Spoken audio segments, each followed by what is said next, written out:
নির্বাচন হওয়া উচিত সেটা নিয়ে সেনাবাহিনীর সর্বোচ্চ পর্যায়ের এক ধরনের একটা বক্তব্য আমাদের সামনে এসছে। ইনফ্যাক্ট একটা অফিসার্স অ্যাড্রেস হয়েছিল দুদিন আগেই, আমাদের নিশ্চয়ই মনে আছে। কেউ কেউ বলার চেষ্টা করেছিলেন এই অ্যাড্রেসের মধ্য দিয়ে সেনাপ্রধান নাকি জরুরি অবস্থা জারি করার কথা বলবেন। মানে তিনি আর প্রেসিডেন্ট মিলে, প্রেসিডেন্ট আর তিনি দুজনেই যেহেতু আওয়ামী লীগের নিযুক্ত মানুষ, তাই তারা নাকি জরুরি অবস্থা জারি করে দিতে পারেন। মানে আমরা কেউ যদি না বলে না জেনে এই কথাটা বলি, এই অকাট মূর্খতা নিয়ে কথা বলা উচিত না, এটাও একটা অপরাধ বলে আমি মনে করি। আর কেউ যদি জেনে শুনে এটা বলি, জরুরি অবস্থা কিভাবে জারি হয়, কাকে জারি করতে হয়, সেটা নিয়ে আমি আলাদা ভিডিও করেছি, আপনারা দেখেছেন নিশ্চয়ই। জেনে শুনে করলে এটা একটা ডিসইনফরমেশন, দেশে একটা বাজে অস্থিরতা তৈরির ক্লিয়ার প্রচেষ্টা বলেই আমরা দেখব। এটা আরও ভয়ঙ্কর অপরাধ। যাই হোক, এই অফিসার্স অ্যাড্রেস হয়েছে এবং এখানে নির্বাচন নিয়ে সিনিয়র অফিসাররা কথা বলেছেন। এখানে শীর্ষ সামরিক কর্মকর্তারা উপস্থিত ছিলেন। সশরীরে অংশগ্রহণের পাশাপাশি দেশের বিভিন্ন ইউনিট থেকে সব স্তরের সেনা সদস্যরাই ভার্চুয়ালি এতে যোগ দেন। মানে এখানে আমরা দেখেছি, এই যে বক্তব্য আমাদের সামনে এসেছে, সেখানে সেনাপ্রধান কথা বলেছেন। সেনাপ্রধান বিভিন্ন পত্রপত্রিকায় এরকম এসছে, বিশেষ করে সাম্প্রতিক সময়ে কিছু উত্তেজনাকর পরিস্থিতি তৈরি হয়েছে যেন হাসনাত আবদুল্লাহর একটা ফেসবুক স্ট্যাটাসকে কেন্দ্র করে, যেখানে তিনি সেনাপ্রধানকে এর মধ্যে ইনক্লুড করেছেন এবং কিছু বক্তব্য এনেছেন। তার বক্তব্যে সেনাপ্রধান কথাটা ছিল না, ভিন্নভাবে ছিল, কিন্তু পরবর্তীতে ইট ওয়াজ এক্সপোজড যেটা সেনাপ্রধানই ছিলেন এবং সেনাবাহিনীর পক্ষ থেকে এটা স্বীকারও করা হয়েছে। সেটা নিয়ে এক ধরনের স্ট্রেস সেনাবাহিনীর মধ্যে তৈরি হয়েছিল, সেটা তিনি শান্ত করার চেষ্টা করেছেন সবাইকে। খুবই প্রশংসনীয় ব্যাপার, খুবই প্রশংসনীয় ব্যাপার। কিন্তু এই সভায় এটা যেহেতু ফর্মাল কোনো পাবলিক অ্যাড্রেস না, তাই আমরা বিভিন্ন সূত্রের বরাতে খবর পেয়েছি। গুরুত্বপূর্ণ পত্রিকা, ট্রাস্টেড পত্রিকা এগুলো পাবলিশ করেছে, তাই আমরা এটাকে গুরুত্ব দিয়ে দেখব। দ্য বিজনেস স্ট্যান্ডার্ড থেকে পড়ছি, এখানে বেশ কিছু ইস্যু এসছে। সিনিয়র কর্মকর্তারা কতগুলো কথা বলেছে। এর মধ্যে জুলাই অভ্যুত্থানের সংগঠকদের একাংশ সেনাবাহিনীকে রাজনৈতিক হস্তক্ষেপের যে দায় দিয়েছেন, সেই অন্যায্য অভিযোগ নিয়ে বৈঠকে হতাশা প্রকাশ করেন কর্মকর্তারা সেনাবাহিনীকে জাতীয় ঐক্যের প্রতীক হিসেবে উল্লেখ করে এ ধরনের বক্তব্য বন্ধের আহ্বান জানান। অতীতে জাতীয় সংকটের সময় সেনাপ্রধানের নেতৃত্বের প্রশংসা করে কর্মকর্তারা তাকে সাংবিধানিক ক্ষমতার মধ্যে থেকে জাতীয় স্বার্থ, জনশৃঙ্খলা ও সার্বভৌমত্ব রক্ষার আহ্বান জানান। তারা একটি অবাধ, সুষ্ঠু ও সর্বজন গ্রাহ্য নির্বাচনী প্রক্রিয়া নিশ্চিত করতে আইনি ও সাংবিধানিক পদক্ষেপের প্রয়োজনীয়তার উপরেও জোর দেন। আর একটা কথা খুব ক্লিয়ার, এটা এভাবে লেখা আছে, অফিসাররা স্পষ্টভাবে জানিয়েছেন ডিসেম্বরের মধ্যে প্রত্যাশিত সাধারণ নির্বাচন অনুষ্ঠিত হওয়ার পর তারা ব্যারাকে ফিরে যেতে চান। এখন আমাদের সেনাপ্রধানের বক্তব্য আগেও যেমন ছিল, ডিসেম্বর। মনে আছে কিছুদিন আগে রাওয়া ক্লাবে একটা বৈঠকে তিনি একটা সভায় তিনি বক্তৃতা করেছেন। ইট ওয়াজ এ পাবলিক অ্যাড্রেসিং, মানে ওখানে ক্যামেরা ছিল, সব কিছু আমরা এটা দেখতে পেরেছি। সেখানে তিনি ডিসেম্বরের মধ্যে নির্বাচনের জন্য ডক্টর ইউনূসের সাথে তিনি যতবার বৈঠক করেছেন তারা একমত হয়েছেন এরকম বলেছেন এবং রেফার করেছেন এর আগে তিনি 18 মাসের মধ্যে নির্বাচনের কথা বলছেন। সেনাবাহিনীর জেনারেলরাও একই রকম কথা বলছেন।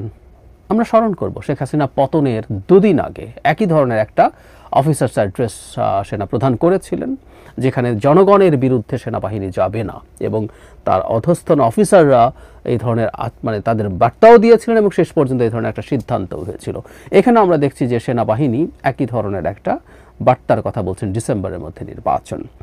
আচ্ছা, তার আগে একটা জিনিস একটু বলে রাখা ভালো, যে এই যে সেনাবাহিনী রাস্তায় আছে, তারা আইনশৃঙ্খলা রক্ষাকারী বাহিনীর মতো কাজ করছে, পুলিশের মতো কাজ করছে, ম্যাজিস্ট্রেসি পাওয়ার আছে তাদের, এটাকে আমরা কিভাবে দেখব? সত্যি কথা হচ্ছে, সেনাবাহিনীকে এত দীর্ঘ সময়, মানে কখনো কখনো যেটা হয় যে খুবই জরুরি পরিস্থিতি তৈরি হয়েছে, সেখানে তারা নামলেন, কিন্তু এত দীর্ঘ সময়ের রাস্তায় মাসের পর মাস থাকা রাষ্ট্রের সেনাবাহিনীর জন্য কোনো বিবেচনাই ভালো কিছু না। কারণটা খুব সহজ, আমরা জানি। আর তারা যখন অপরাধকে নিয়ে ডিল করার চেষ্টা করেন, এই অত্যন্ত দুর্নীতি পরায়ণ একটা সমাজে থেকে, অত্যন্ত নিয়ম শৃঙ্খলা বহির্ভূত একটা সমাজে থেকে এই সুশৃঙ্খল বাহিনীটার শৃঙ্খলা ভঙ্গের আশঙ্কা থাকে। তার নৈতিকতা, তার অভ্যন্তরীণ যে সুশাসন সেটায় প্রশ্নবিদ্ধ হওয়ার সমূহ সম্ভাবনা থাকে। সেনাবাহিনীর সদস্যরা বিভিন্ন দুর্নীতিতে জড়িয়ে পড়তে পারেন, সেই সম্ভাবনা থাকে।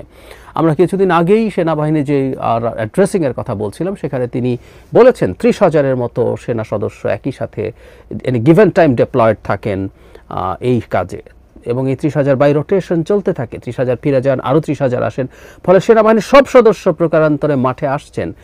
এটা আসলে তাদের ইভেন ট্রেনিংয়েরও, তারা যখন মাঠে থাকেন তারা ট্রেনিং থেকে দূরে থাকেন, তাদের যে নিয়মিত ট্রেনিং হওয়ার কথা।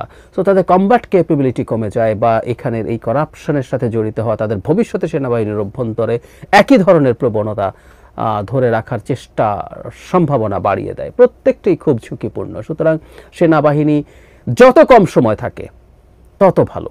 এখন একটা বিশেষ পরিস্থিতিতে নির্বাচন পর্যন্ত যদি তারা থাকেন, এখনও 9 মাস সময় তাদেরকে থাকতে হবে। It's still a very huge amount of time. এরপরও যদি এটাকে জুনে নির্বাচন করাতে আরও 6 মাস যোগ হয়, এগুলো প্রত্যেকটা খুবই ক্ষতিকর ব্যাপার। এখন যেটা হয়েছে, কেউ কেউ বলবেন যে পুলিশ তো কাজ করতে পারছে না, পুলিশ যদি ব্যারাকে, সেনাবাহিনী যদি ব্যারাকে ফিরে যায় তাহলে নির্বাচিত সরকারের সময়ও পুলিশ তো কাজ করবে না, সেনাবাহিনী তো আসলে থাকতেই হবে।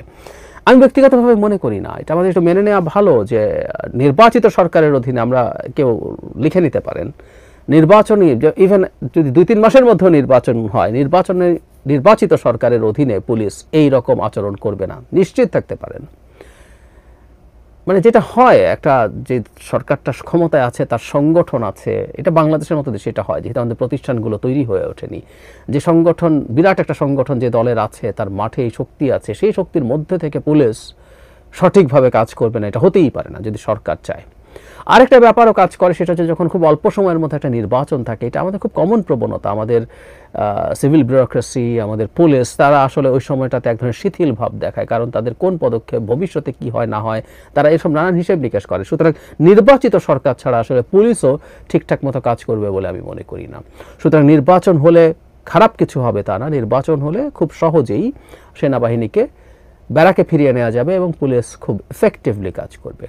আর নির্বাচনের সময়সীমা প্রসঙ্গে আমরা এবার খেয়াল করছি আবারও অফিসার্স অ্যাড্রেসে, অফিসাররা, সিনিয়র অফিসাররা এবং অন্যান্য সদস্যরাও যারা কথা বলেছেন, অন্তত তারা ক্লিয়ারলি ডিসেম্বরের মধ্যে নির্বাচনের কথা বলছেন।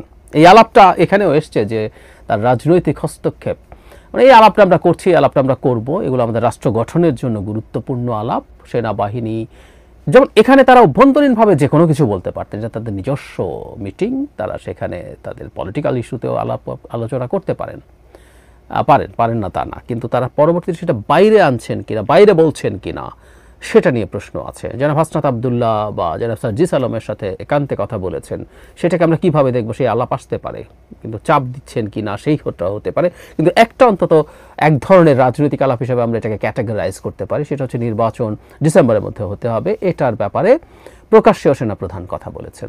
আমি আমার আগের একটা ভিডিওতেও বলেছি যে আমাদের এই ধরনের একটা এক্সট্রাঅর্ডিনারি ভলেটাইল সিচুয়েশনে মিলিটারি তার কাজ করার চেষ্টা করতেই পারে, সাথে করবেন তারা। এই যে এখন ম্যাজিস্ট্রেসি পাওয়ার নিয়ে মাঠে আছেন, তারা তো এখনও স্বাভাবিক সময়ের মতো নেই, এবং এখানে কিছু পলিটিক্যাল বক্তব্য, বিশেষ করে যেটা আমাদের গণতান্ত্রিক ব্যবস্থায় পুনরুত্তরণের জন্য যেটা লাগবে, সেটাকে আমরা অটোক্রিটিকলি দেখবো না, দেখতে চাই না। আমি ব্যক্তিগতভাবে, this is my stance. So আমরা এখন দেখছি যে আসলে সেনাবাহিনী অ্যাজ এ হোলও একই ধরনের চিন্তা করছে। সো সামনের সময় আসলে নির্বাচনের সময়সীমাই একটা বড় কনফ্লিক্টের বিষয়, খালি ডিবেট না, কনফ্লিক্টের বিষয় হয়ে দাঁড়াতে পারে বলে আমরা মনে করি। সরকারের একাংশ বা তাদের সাথে অ্যালাইন্ড পলিটিক্যাল পার্টি, এনসিপি তাদের সাথে অ্যালাইন্ড পলিটিক্যাল পার্টি, এটা আমি দ্বিধা ছাড়াই বলতে চাই, তারা নির্বাচনটা ব্যাপারে নানা রকম বক্তব্য আনছেন। অ্যাপারেন্টলি বলছেন যে জুনের মধ্যে নির্বাচন হবে সর্বোচ্চ সময়সীমা, কিন্তু নানা কিছু ঘটছে, নানান বক্তব্য আসছে, যাতে মনে হওয়ার সম্ভাবনা আছে নির্বাচন আরও পিছিয়ে দেওয়ার এক ধরনের চেষ্টা আছে। সেখানে বিএনপি সহ আরও কিছু রাজনৈতিক দল, জনগণের একাংশ মনে করেন যে নির্বাচন ডিসেম্বরে হতে হবে, এবং সেনাবাহিনী অ্যাজ এ হোল, সেনাপ্রধান সহ তারাও চাইছেন। সো সামনে আসলে এই ব্যাপারেই বাংলাদেশে একটা ফল্ট লাইন তৈরি হচ্ছে বলে আমি মনে করি। আমি সত্যিই আশা করব এই ফল্ট লাইনটা ওয়াইডার বা ডিপেন্ড হবে না। এটা আমরা খুব দ্রুতই এই ব্যাপারটাই মেনে নিতে পারবো এবং সরকার এবং অপরাপর যারা নির্বাচন ডিসেম্বরের পরেও পিছিয়ে নিতে চান এর ঝুঁকিগুলো তারা অনুধাবন করবেন এবং নির্বাচনটা যেন ডিসেম্বরের মধ্যে হয় এই ব্যাপারে আমরা আমাদের ঐক্যমত্য করে ফেলতে পারি। এই ডিসেম্বরের মধ্যে এবার যতটা সম্ভব